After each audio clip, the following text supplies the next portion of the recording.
Y hermanos, les hemos estado estudiando la segunda epístola a los Corintios. Les invito a abrir sus Biblias allí en el capítulo 2 de segunda de Corintios.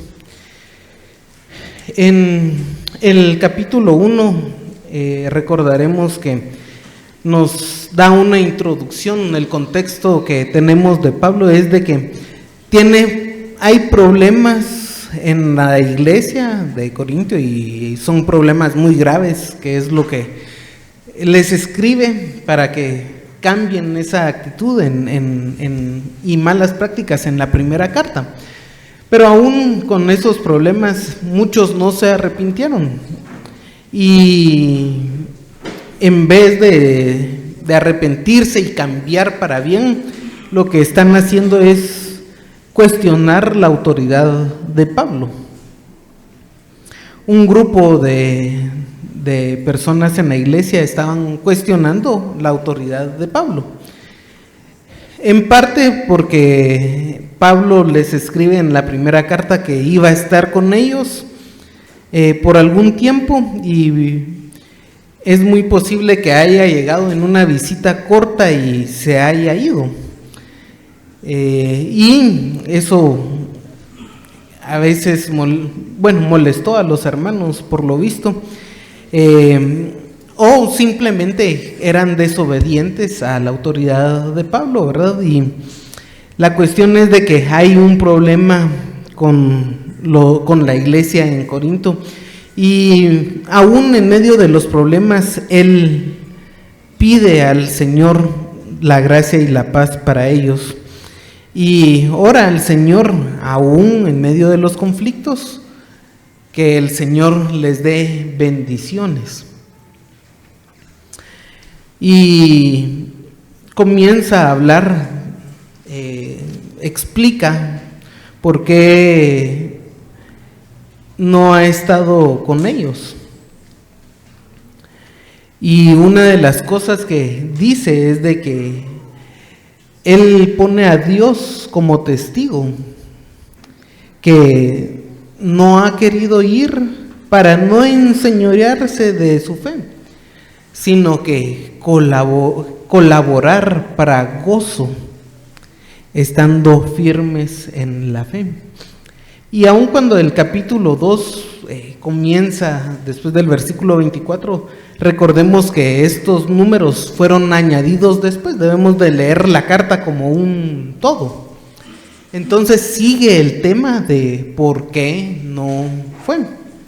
Y en este fragmento de la carta vamos a encontrar el perdón, el arrepentimiento y la restauración. Así que veamos qué nos dice el texto. Recordemos que Pablo está tratando por qué no fue a Corinto, pero el tema que vamos a observar es el perdón, arrepentimiento y la restauración de las personas. Así que ahí vamos a comenzar en el versículo 1 del capítulo 2, pero los invito a orar antes de ver el texto. Señor, que podamos engrandecer tu santo nombre, reunidos como hermanos, como un cuerpo en ti.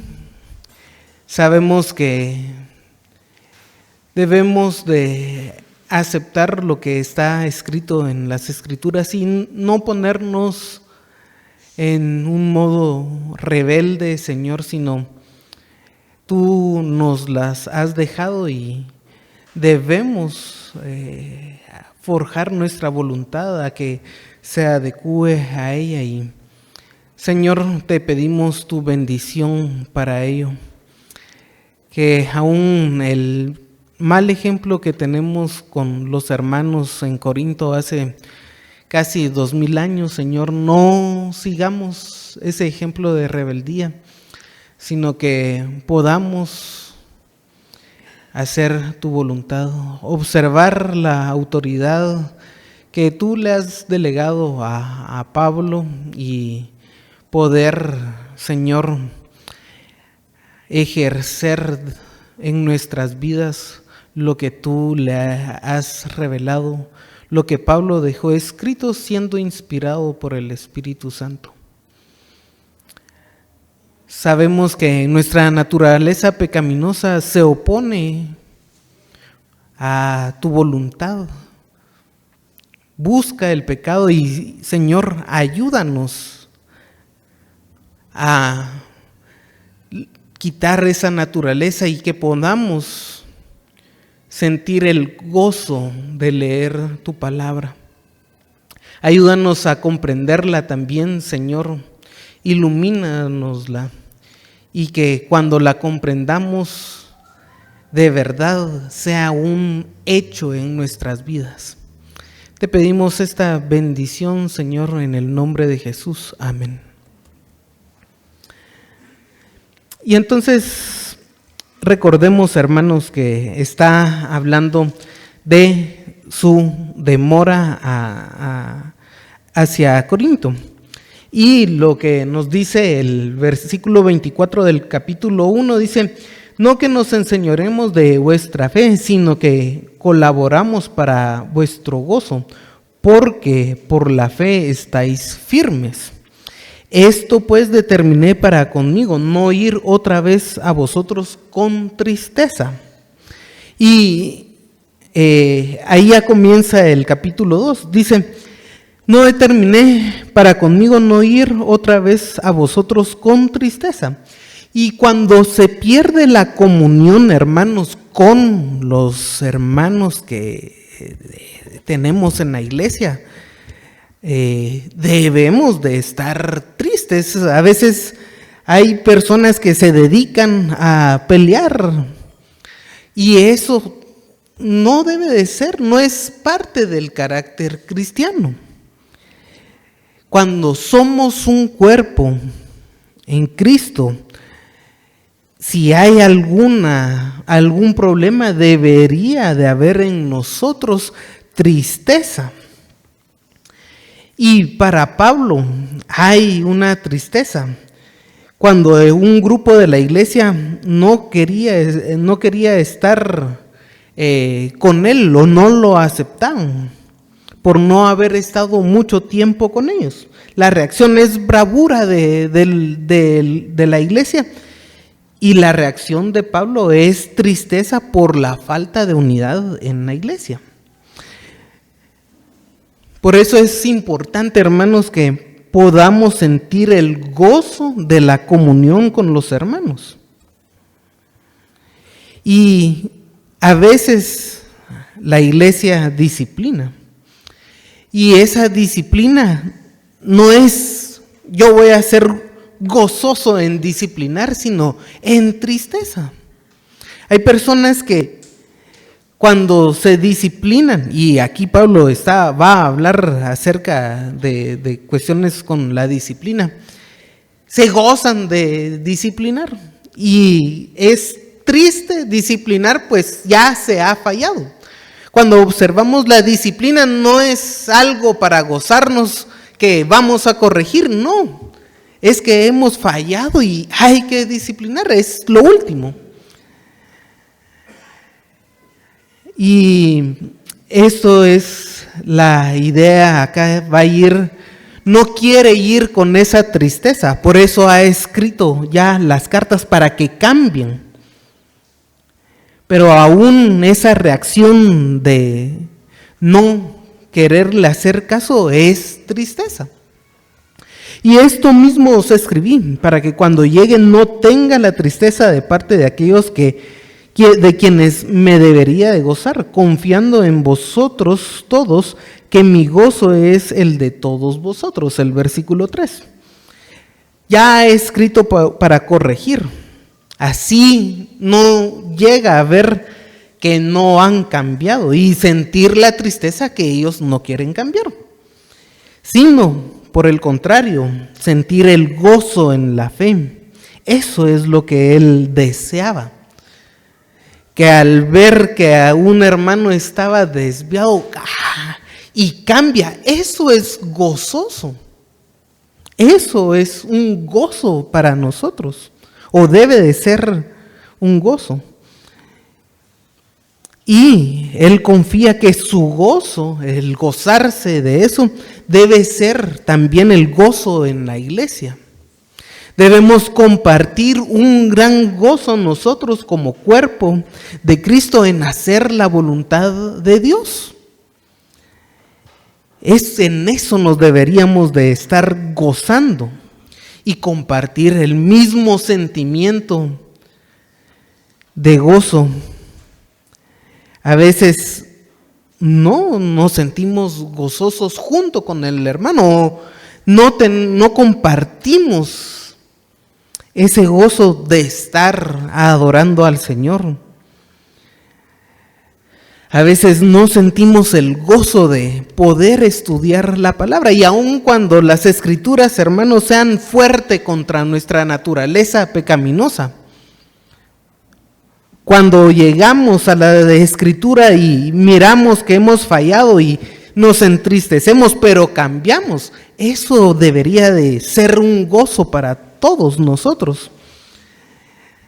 Y lo que Pablo está hablando aquí implica que la corrección es también el ánimo de quererse gozar cuando el otro hace las cosas bien. Dice, porque por la mucha tribulación y la angustia del corazón os escribí con muchas lágrimas para que no fueseis contristados, sino para que supieses cuán grande es el amor que os tengo. Y siempre la corrección es con lágrimas del corazón, con tristeza. No es para imponerse. Y hermanos, esto en la iglesia, cuando hay una disciplina en la iglesia, no es para que el liderazgo se imponga en los hermanos, sino para que el hermano cambie a la voluntad de Dios. Por eso se hace con tristeza. Pero aún la paternidad, cuando estamos viendo la paternidad y un padre corrige, no debe de hacerlo de forma iracunda. No debe de ser de forma iracunda. Cuando un padre corrige, aún debe de ser con lágrimas. Tal vez no literalmente estar llorando, porque depende de la edad del hijo, puede interpretar mal esas lágrimas, pero lágrimas en el corazón sí debe de tener uno en la corrección.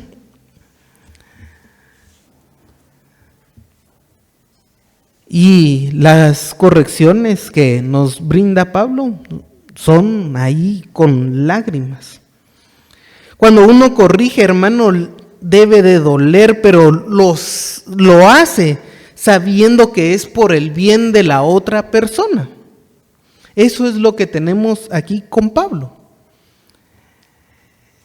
Cuando uno corrige es con dolor, pero sabiendo que es lo adecuado para el bien de la otra persona. No es para desahogar mi enojo con la otra persona.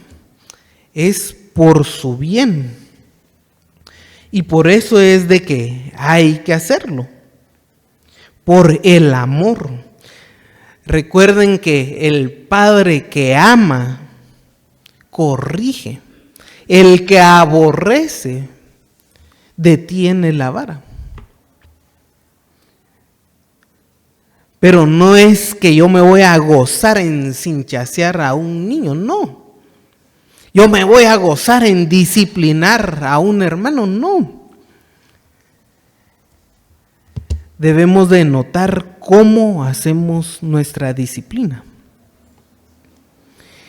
Y aquí va a hablar acerca del perdón, desde el versículo 5. Dice, pero si alguno me ha causado tristeza, no me la ha causado a mí solo, sino de cierto modo, por no exagerar, a todos vosotros. Basta a tal persona la reprensión hecha por muchos. Antes de entrar a ver el tema que tenemos aquí de una persona a la cual la iglesia debe de perdonar,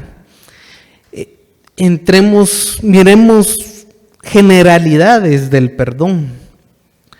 Y creo yo que es muy importante observar el perdón, pues es algo que caracteriza a Dios. Dios es un Dios de perdón.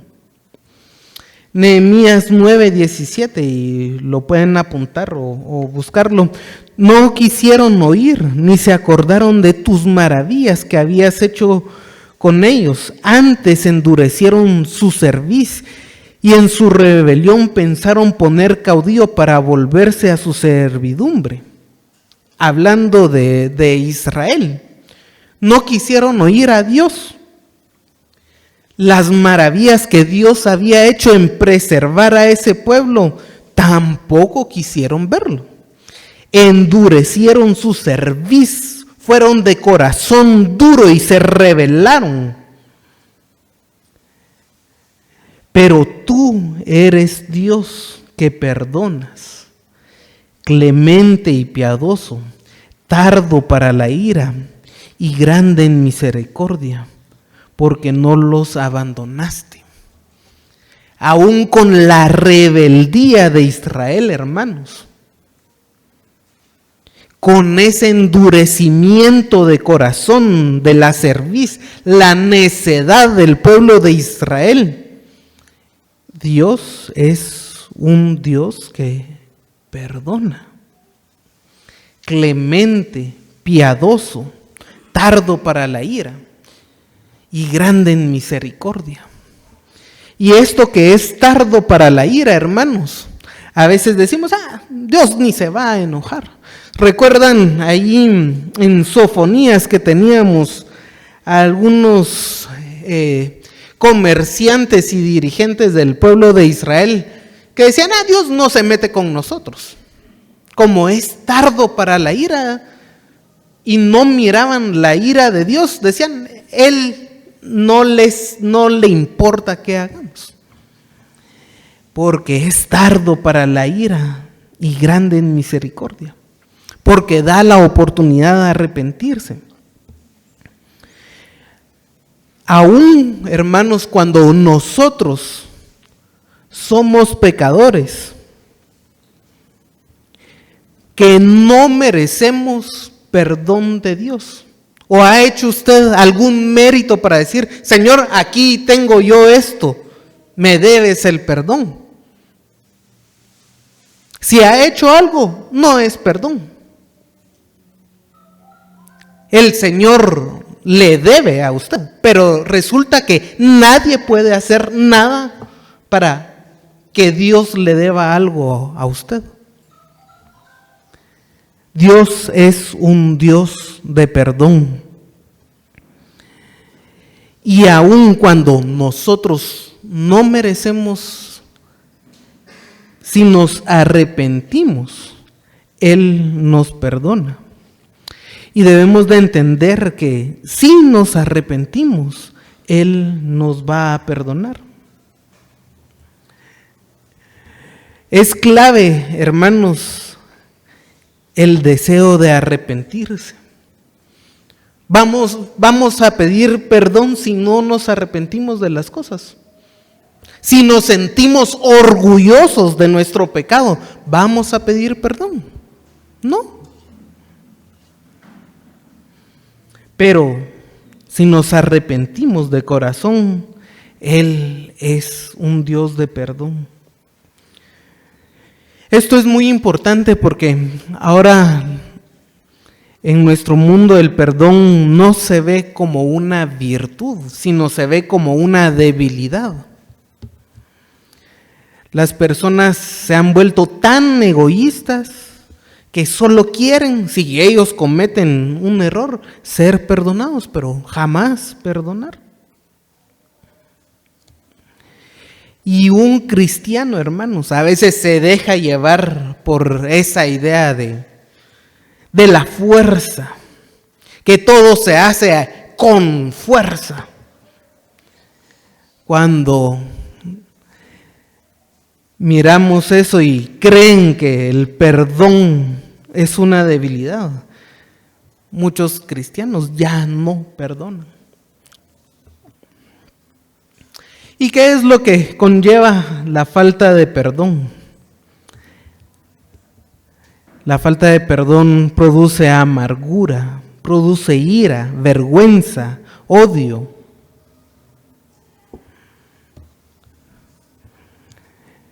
Mientras que cuando perdonamos, restauramos nuestras relaciones, nos brinda paz, tranquilidad interna y paz con la otra persona, alegría.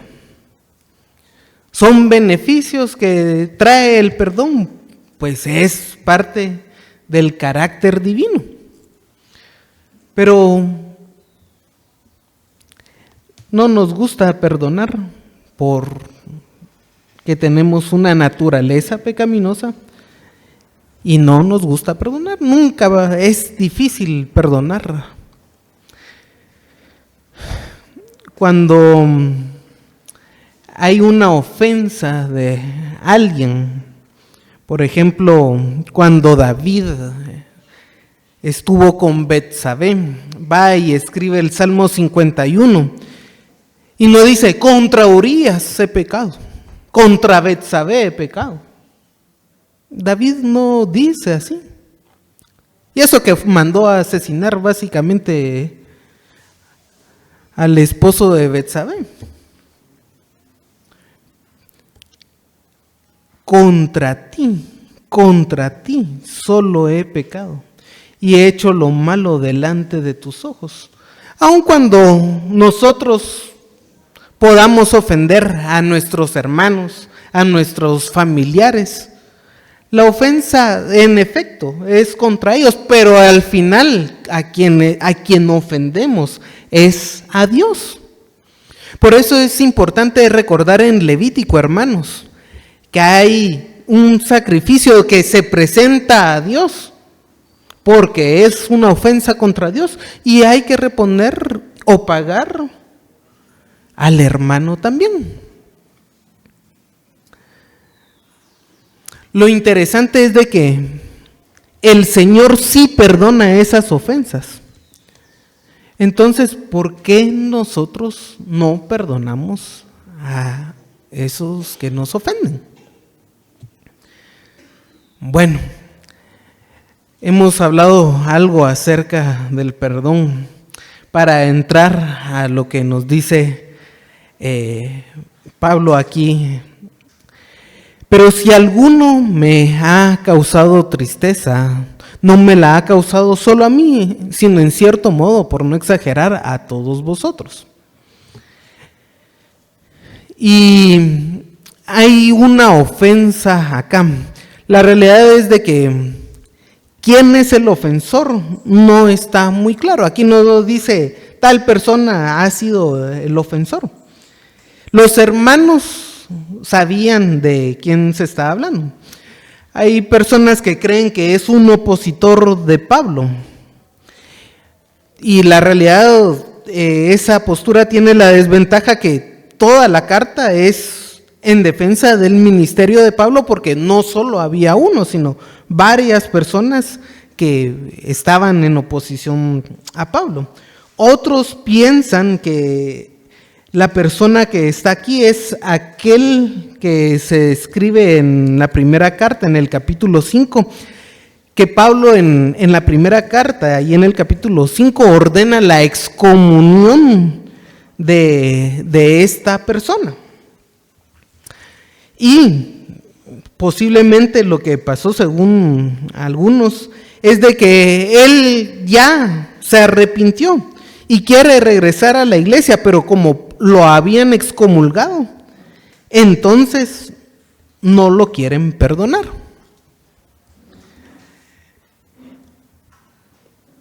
Y la otra situación posible es de que se refiera al mismo Pablo. Y la realidad, hermanos, voy a decir que las Escrituras no dicen quién era directamente, sino que hay alguien que ha causado tristeza a Pablo y a toda la congregación. Pero lo importante acá no es quién lo haya hecho, quién haya ofendido, quién haya causado tristeza, sino lo importante que nos va a decir es cómo deben de perdonar. ¿Cómo deben de perdonar? Tenemos una ofensa, algo que causa una tristeza. Yo me inclino bastante porque sea el hermano que excomulgaron y se haya arrepentido, porque la excomunión que estudiamos en 1 Corintios 5, la idea es de que se arrepienta y que vuelva a andar en los caminos del Señor. Y es muy probable que haya pasado eso. Pero lo importante, como les digo, es cómo debemos de actuar como iglesia en el perdón. Versículo 6, le basta a tal persona esta reprensión hecha por muchos. Ya fue suficiente el castigo que recibió. Ya fue suficiente el castigo que recibió, eso es lo que nos está diciendo. Es importante, pues muchas veces alguien peca, alguien comete un error y la disciplina de la iglesia es perpetua. Aún en el mundo, hermanos, alguien comete un error y el gobierno lo castiga y paga lo que tiene que pagar, pero ya el mundo le cierra las puertas. Las personas después de ofendidos jamás perdonan, nunca llega el perdón. A veces en la casa es igual con los cónyuges. Me hizo algo hace 30 años, hace 50 años y no me olvido de las cosas que hizo.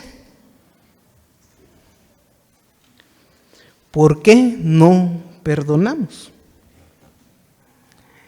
Y el carácter cristiano, hermanos, es un carácter que refleja que Dios es perdón. Y lo que Pablo les está diciendo, ya fue suficiente el castigo.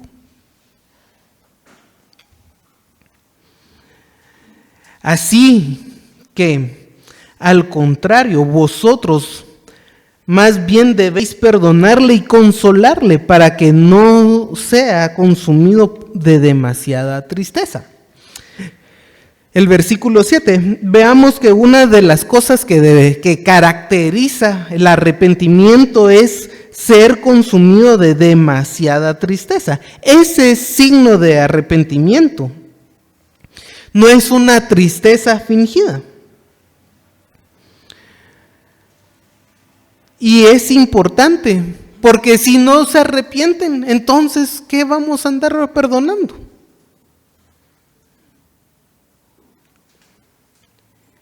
Pero tenemos un verdadero arrepentimiento. Y el hecho, hermanos, es de que la tristeza no lo consuma. Y por eso es que debe de haber consolación. Vean, dice, vosotros más bien debéis perdonarle y consolarle. Perdonarle y consolarle. No es solo decir, está bien, ya pasó, sigamos. Sino cuando nos piden perdón, hasta brindar consuelo. Imagínese usted a alguien que lo mete en un problema a usted o se le opone y luego se arrepiente, lo perdona, luego le conforta, le da ánimo, lo alienta. Y es que es muy importante, porque ni siquiera perdonamos, mucho menos estar consolando, animando a aquella persona que nos ha causado una ofensa. Ni perdonamos por naturaleza pecaminosa.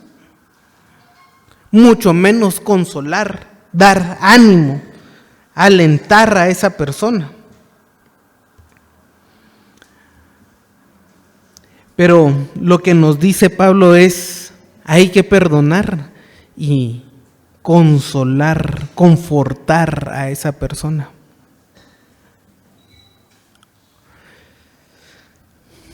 Es a veces difícil, hermanos, este tipo de acciones, sobre todo porque lo queremos hacer bajo nuestras propias fuerzas, cuando debemos de ser orientados por el Espíritu Santo.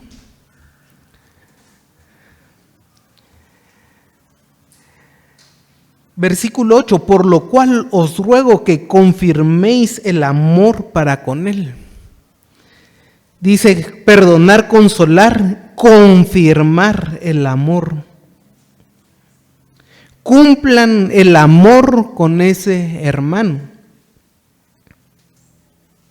Cumplan el amor con ese hermano. ¿Y de qué amor está hablando? El amor que viene que es fruto del Espíritu. El amor es gozo con el hermano, es paz con el hermano, se porta bondadoso con el hermano, le hace bien al hermano. Le hace bien, se goza, tiene bondad, tiene paz. Eso es lo que nos dice que es amor ahí en Gálatas 5:22.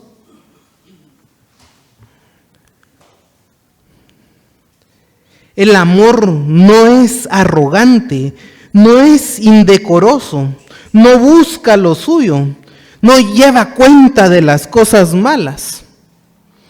No es arrogante, no dice, sí te perdono, pero me tenés que limpiar los zapatos todos los días para que pueda perdonarte. No es indecoroso. A veces hay hermanos que entran en disciplina en la iglesia y cuando entran a la iglesia, ahí viene aquel que hizo tal pecado públicamente. Indecoroso. No busca lo suyo. No lleva cuenta de las cosas malas. Si hice algo malo, no me están diciendo, la semana pasada hiciste algo malo. Un mes pasó, hace un mes hiciste algo malo. Hace 30 años hiciste algo malo. No lleva la cuenta de las cosas malas. Y no, eso es lo que nos dice Pablo, que es amor ahí en 1 Corintios 13. No es solo eso, hay mucho más, pero de hecho cuando estudiamos el pasaje, lo estudiamos en 2 estudios porque es largo lo que es amor. Destaco estas cosas, hermanos, porque nos dicen que perdonemos, consolemos y que confirmemos el amor con las personas. En eso está nuestra vida devocional, o debe de estar dirigida nuestra vida devocional. En perdonar, animar, a hacer bien, ser bondadoso, no llevarle las cuentas de qué es lo que... No ser jactancioso, jactarme, no gozarme en el mal, no estar diciendo, Yo no hice ese pecado, fuiste tú. Ese tipo de cosas, eso debe ser nuestra vida cristiana. Para aquella persona que nos ofende y se arrepiente.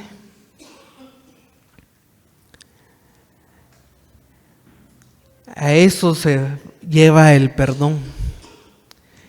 Es algo que si lo queremos hacer bajo nuestra naturaleza pecaminosa, no lo vamos a lograr. Hay que pedir también la fortaleza, que demos el fruto del Espíritu, que es amor.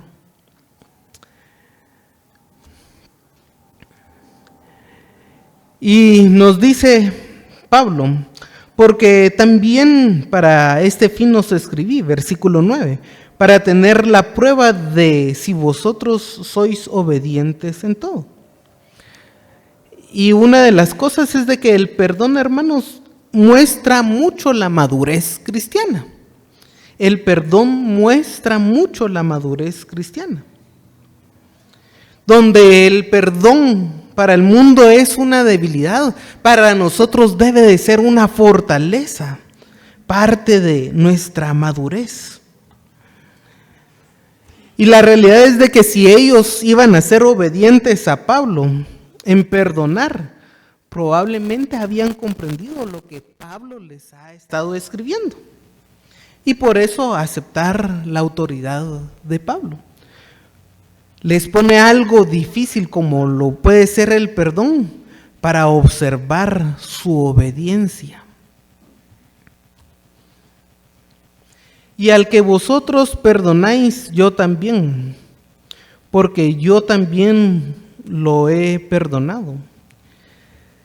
Si hay algo he perdonado por vosotros, lo he hecho en presencia de Cristo, para que Satanás no gane ventaja alguna sobre nosotros, pues no ignoramos sus maquinaciones. Ahora, el cuerpo de Cristo, que es la iglesia, restaura, estamos llamados a restaurar. Y claro, como hermanos es sumamente importante que podamos consolar, confirmar el amor y restaurar.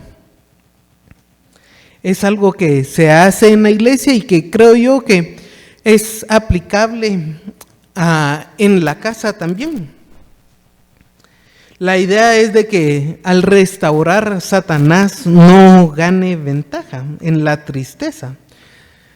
Y cuando nos dice que Satanás no gane ventaja en esa tristeza, es de que el hermano esté tan triste que haga cosas sin pensar por la tristeza que tiene.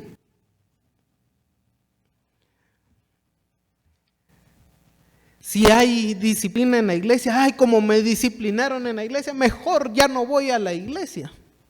Me siento tan mal por lo que hice que me voy a aislar. Y entonces deja de asistir.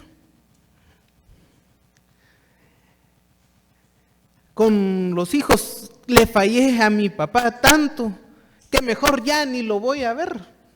No puede ser, en vez de mejorar las cosas, están empeorando. En vez de mejorar las cosas, las están empeorando.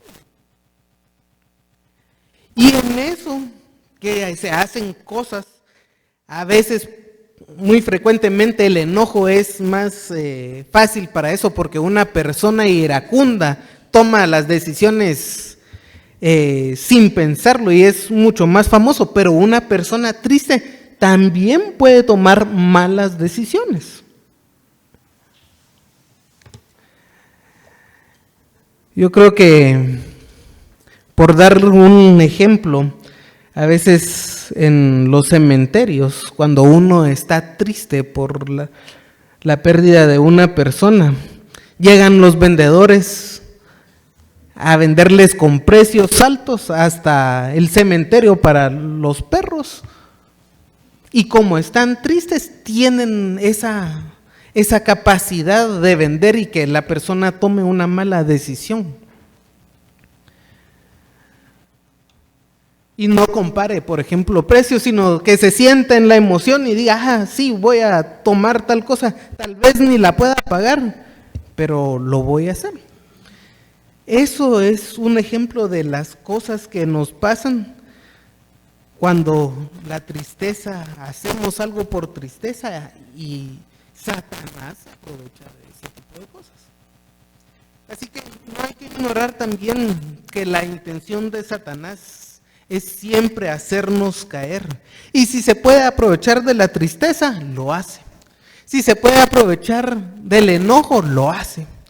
Si se puede aprovechar aún de una alegría pasajera, lo va a hacer. Eso Satanás siempre se va a aprovechar, va a tratar de ganar una ventaja para hacer sus maquinaciones. Pero la iglesia debe de restaurar. Y les leo, hermanos, Gálatas capítulo 6, es muy importante. Dice, hermanos, si alguno fuere sorprendido en alguna falta, vosotros que sois espirituales, restauradle con espíritu de mansedumbre, considerándote a ti mismo, no sea que también seas tentado. Sobrellevad las cargas, los unos las cargas de los otros y cumplid así la ley de Cristo. ¿Por qué les cito esto? Porque nos dice restauradle con espíritu de mansedumbre, ser manso en la restauración. Muchas veces cuando hay algún problema queremos forzar las cosas. Y la realidad es de que nos llama a ser mansos. A una persona que tiene una falta y se arrepiente de esa falta. Quien no se arrepiente no va a querer ayuda ni restauración. Si yo no hago algo malo, ¿por qué voy a pedir restauración? Pero por eso es muy importante el arrepentimiento y las muestras que da de verdadera tristeza y verdadero arrepentimiento. Ahora bien, sigue el versículo 12. Cuando llegué a Troas para predicar el evangelio de Cristo, aunque se me abrió puerta en el Señor, no tuve reposo en mi espíritu. Quiero que veamos algo con lo que nos está hablando Pablo acá. Porque si recordaremos en el capítulo 1, yo espero que puedan ir al capítulo 1, en el versículo 15 dice, con esta confianza quise ir primero a vosotros para que estuvieseis una segunda gracia, ¿verdad? Y por vosotros pasar a Macedonia y desde Macedonia venir otra vez a vosotros y ser encaminado por vosotros a Judea. Y nos sigue hablando de sus planes de viaje, ¿verdad? Hasta el versículo 4, por no ir otra vez con vosotros con tristeza, ¿verdad? Determiné no ir para con vosotros, no ir otra vez a vosotros con tristeza, el versículo 2. Pero luego intercala esto del perdón a esa persona que ha ofendido. Y después sigue cuando llegué a Troas, ¿verdad? Para predicar el evangelio. Lo que nos ha estado diciendo Pablo es acerca de su viaje. Pero ¿por qué hay esos saltos tan importantes de tocar su viaje y luego el tema del perdón? Debemos de ponerle atención a este tipo de en la lectura al tipo de campo de tema, ¿verdad? Porque no es de que Pablo esté divagando, de que ahorita voy a hablar de mi viaje, me voy por la rama y luego regreso, sino que es importante el perdón que se está hablando acá por las decisiones que Pablo ha tomado. Es importante, es algo central. Sigue con su viaje, pero lo importante que nos está destacando es el perdón y alguna angustia que él ha recibido. Por eso les decía al principio del versículo 5, probablemente se esté refiriendo al mismo Pablo. Probablemente sea alguien que lo ofendió o al que tenemos en el capítulo 5 de la primera carta. Bueno, pero es importante resaltar el tema del perdón en medio de la explicación o los planes de su viaje. Cuando llegué a Troas para predicar del Evangelio de Cristo, aunque se me abrió puerta en el Señor, no tuve reposo en mi espíritu por no haber hallado a mi hermano Tito. Así, despidiéndome de ellos, partí para Macedonia. Estaba en Troas y allí en Troas se le dio una oportunidad para evangelizar. Se le abrió la puerta para evangelizar, aun cuando tuviera alguna oposición. Recordarán en el último capítulo de la primera carta, dice que se le abrió una puerta grande en Éfeso y muchos eran los enemigos. Pero era una oportunidad muy importante para llevar el Evangelio. Sin embargo, no tuvo reposo porque no estaba Tito. Y su espíritu intranquilo decidió irse para Macedonia. Hermanos, a veces no tenemos reposo o tenemos algo, una intranquilidad en nuestro corazón que nos impide trabajar de una manera eficaz. Y debemos de pedirle paz al Señor también en estas situaciones. Pero hay que observar que Pablo, aún siendo un gran líder de la iglesia, tenía ciertas intranquilidades. Una de ellos es no haber hallado a Tito. Y en el ministerio, hermanos, el ministerio trae propias aflicciones. Pero no hay que sumar más aflicciones. No hay que sumar más aflicciones por ser rebeldes. Pablo ya tenía mucho en su aflicción por no tener a Tito. Y probablemente cuando usted esté en un ministerio, va a tener sus aflicciones personales también. Pero como cuerpo de Cristo, no sumemos más aflicciones al trabajo de nuestros hermanos por rebeldía. Se recordarán que en Filipenses, cuando Pablo escribe a Filipos, ahí hay unos hermanos que trabajan con vanagloria, por envidia llevan el Evangelio. Y él dice que lo hacen para ver si suman aflicciones al ministerio de Pablo, que estaba encarcelado cuando escribe la carta a Filipos. Ya el mundo puede traer aflicciones, pero nosotros en la iglesia no sumemos más aflicciones a nuestros hermanos por egoísmo, por rebeldía, por cualquier otra cosa, no lo sumemos.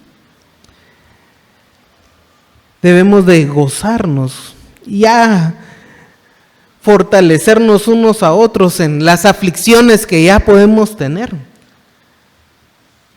Pero no estarnos peleando egoístamente con nuestros hermanos en la iglesia. No es una buena actitud y es lo que estaban haciendo los hermanos en Corintio. Dice, mas a Dios gracias, el cual nos lleva siempre en triunfo en Cristo Jesús. Por medio de nosotros manifiesta en todo lugar el olor de su conocimiento. Porque para Dios somos grato olor de Cristo, en los que se salvan, en los que se pierden, a estos ciertamente olor de muerte para muerte, y para aquellos olor de vida para vida. Esto se explica, olor y esta marcha triunfal de Cristo que describe en estos versículos Pablo, es porque cuando había una guerra, generalmente los generales marchaban hacia las ciudades victoriosos y llevaban a personas que iban a ser honradas y a personas, por ejemplo, los reyes que habían sido conquistados, para ser humilladas hasta la muerte. Y entonces era una costumbre en el imperio que se llevaba cautivos algunos y a otros para victoria, para honrarlos, y en cierto punto cuando llegaban a la ciudad, sacerdotes quemaban incienso. Y ese era un punto de inflexión, porque aquellos que sentían el olor del incienso, que iban a ser honrados, los que eran victoriosos, sabían que ese olor para ellos era de honra. Sin embargo, el mismo olor del mismo incienso en el mismo instante para otras personas no era grato, pues era que ya estaban condenados y iban a ser humillados hasta la muerte. Entonces, es interesante observar que aún un hecho, hermanos, un hecho en nuestras vidas puede ser de olor grato para el Señor y debe de ser de olor grato para el Señor. Pero no espere que el compañero de trabajo que es impío, ese hecho que para Dios es de olor grato, a él le agrade. Para él va a ser algo de olor de muerte.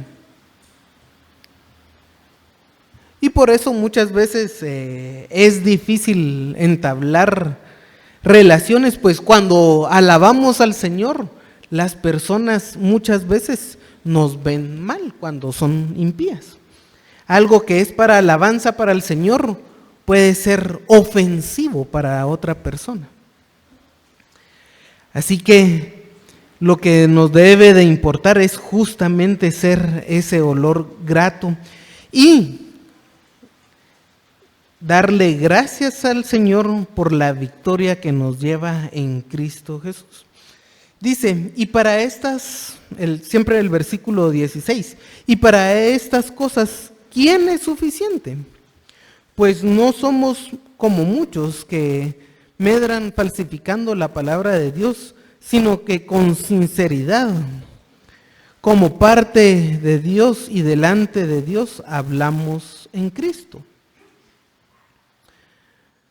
Para esparcir el Evangelio, ¿cuánto es lo suficiente?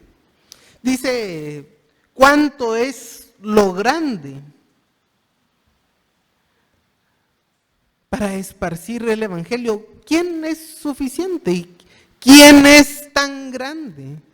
Y allí debemos de dar una respuesta negativa. Pero no es Pablo, hermanos, como otros que mezclan la palabra de Dios,